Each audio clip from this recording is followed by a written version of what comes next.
현재 중국 정부의 무책임한 방관으로 코로나 사태가 전 세계를 휩쓸면서 중국은 공공의 적으로 낙인 찍혔습니다. 2018년 시진핑의 장기 집권 독재가 확정되면서 중국의 외교 정책은 자국 외엔 타국을 오랑캐로 깔보는 중화 사상이 심해졌는데요. 심지어 하룻강아지 법무사원 줄 모른다고 초강대국인 미국에게 세계의 패권을 두고 미중 무역전쟁까지 벌였다가 처참하게 완패했음에도 반성하긴커녕 오히려 동아시아를 집어삼키려는 패권주의에 집착하고 있습니다. 최근 중국은 자국의 항모를 내세워 주변국을 협박하고 있습니다. 물론 세계의 경찰인 미국도 전 세계에 자신들의 항모 전단을 파견하지만 이는 동맹국을 보호하기 위해서이기 때문에 중국이 훨씬 악질로 보일 수밖에 없습니다. 이미 중국 해군은 앞마당에 속하는 동남아와 주적인 대만에 무력 시위를 자행했으며 동아시아의 패권을 두고 다투는 한국과 일본에게도 자국의 항모 전단을 과시하고 있습니다. 그러나 2020년 한국이 국산 항모인 LPX-2의 도입을 천명하면서 본격적으로 동아시아의 패권 경쟁에 합류하자 중국은 예상과는 다른 반응에 당황하고 있는데요. 무엇보다 현재 개발 중인 4.5세대 최강 KF-X가 함재기로 개발되는 것이 확정되면서 빈약한 함재기를 보유하고 있는 중국은 경악을 금치 못하고 있습니다. 그래서 오늘은 KF-X를 탑재한 LPX-2의 중국에서 난리난 이유에 대해 알아보겠습니다.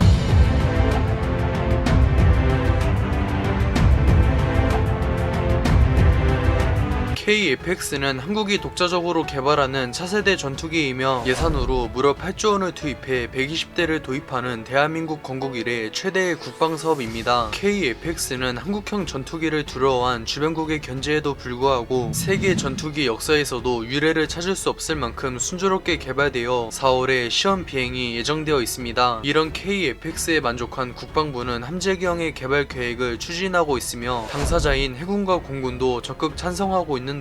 항공모함은 최소 3척은 보유해 실전과 훈련, 예비용으로 로테이션을 돌려야 원활한 작전 수행이 가능하며 한국은 예산과 경험 때문에 먼저 LPX-2로 노하우를 축적하여 후속함을 건조할 예정입니다. 그런데 LPX-2에 탑재할 F-35B는 A형보다 성능이 떨어지는 반면 대당 2천억이 훨씬 넘기 때문에 스텔스 능력을 제외하면 F-35B를 압도하는 KF-X 함재기형의 개발은 매우 합리적인 선택입니다. 만약 KF-X의 함재기형을 개발한다면 공군용과 많은 부품을 공유하여 도입비와 유지비가 대폭 감소하는 것은 물론 국산 전투기를 도입하기 때문에 국내 일자리 창출과 외화 유출을 방지할 수 있습니다. 이런 소식이 알려지자 자국의 항모로 한국을 압박하던 중국은 망연자실하고 있는데요. 전쟁의 판도를 뒤집을 수 있는 수많은 전략무기 중에서도 항공모함이 정점으로 평가받는 이유는 전 세계의 바다를 항해하며 수십 대의 전투기를 운용할 수 있는 해상 요새이기 때문입니다. 무엇보다 항모 보유국들